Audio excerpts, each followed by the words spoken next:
Kakinada rural police station నే బార్గా మార్చేశారు పోలీసులు. యూనిఫామ్ లో మందు కొడుతూ సిగరెట్ కాలుస్తున్న ఎస్ఐ రవీంద్ర వీడియో ఇప్పుడు సోషల్ మీడియాలో వైరల్ గా మారింది. ఈ వీడియోలో భీమ్లా నాయక్ సినిమా తరహాలో ఎస్ఐ రవీంద్రకు మందు పోసారు సహచర సిబ్బంది. ఈ వ్యవహారంపై ప్రజలు ఆగ్రహం వ్యక్తం చేస్తున్నారు.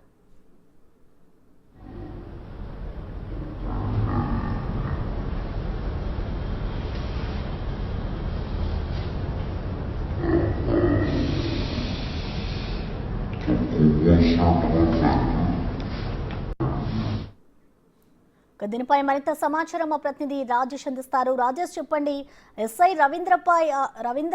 రవీంద్రకి సంబంధించి అలాగే సహచర సిబ్బంది పోలీస్ స్టేషన్ లోనే మందు కొడుతూ అయితే ఒక వీడియో వైరల్ అవుతోంది. మరి దీనిపై పోలీసు ఉన్నతాధికారులు ఎలాంటి చర్యలు తీసుకోబోతున్నారు రాజేష్? పరిధిలోని తిమ్మాపురం స్టేషన్ లో ఈ ఘటన చోటు చేసుకుంది. అది ఈ సంఘటన జరిగి 2 రోజులు కావస్తుంది. అయితే నిన్నటిదాకా కూడా ఈ విషయం బయటకు రాలేదు. అయితే నిన్న సాయంత్రం ఈ విషయం బయటకు రావడంతో మొత్తం అంతా అధికార యంత్రాంగం అప్రమత్తం అయింది. అంటే స్టేషన్ లోనే ఆయన మందు కొడుతూ, అంటే ఒక కానిస్టేబుల్ ఏమో మందు పోస్తూ ఉన్నాడు. దీన్ని దాంతో పాటు సిగరెట్ కూడా ఆయన యూనిఫామ్ లో ఉండి స్టేషన్ లో కాల్సిన పరిస్థితి మనం నేరుగా చూసాం.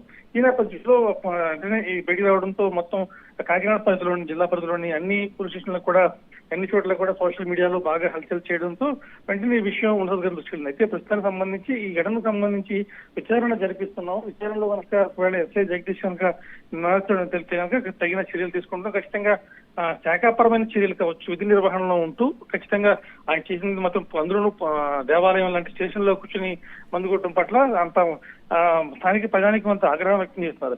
ఇది మన అటువంటి ఎస్ఐపై తగిన చర్యలు తీసుకోవాలని చెప్పి డిమాండ్ చేస్తున్నారు. దీనికి సంబంధించి ఎస్పీ మాత్రం చాలా స్పష్టంగా కూడా చెప్తున్నారు. ఈ విషయంపై రోజుకు దర్యాప్తు చేస్తాం. దర్యాప్తు జరిపిన తర్వాత ఒకవేళ కనుక ఎస్ఐ నిజంగా తప్పు చేసిన తెలిస్తే కనుక ఖచ్చితంగా ఆయనకి శాఖా చర్యలు ఉంటాయి. ఖచ్చితంగా ఈ లోపు ముందుగా విచారణ జరుపుతామని చెప్పి, అవసరమైతే ఆయన విధుల నుంచి తొలగి సస్పెండ్ చేసేందుకు కూడా వెనకాడబోమని చెప్పి జిల్లా ఎస్పీ హిమాంశు అయితే చాలా స్పష్టంగా చెప్పిన పరిస్థితి ఉంది. ఇటీవల కాలంలో ఇటువంటి సంఘటన చాలా పోలీస్ స్టేషన్లో పునరావృతమవుతుంది. ఖచ్చితంగా ఒకరిద్దరిపై చర్యలు తీసుకుంటే తప్ప మిగిలిన వాళ్ళు కూడా అప్రమత్తం కాదు. అటువంటి చర్యలు పూనుకోవాలంటే ప్రభుత్వ సిబ్బంది, అధికార యంత్రాంగం మొత్తిగా ఖచ్చితంగా భయపడే పరిస్థితి తీసుకోవాలంటే ఖచ్చితంగా జగదీష్ పై చర్యలు తీసుకోవాలని చెప్పి స్థానికులు డిమాండ్ చేస్తున్న పరిస్థితి కనపడుతుంది. ప్రసన్న.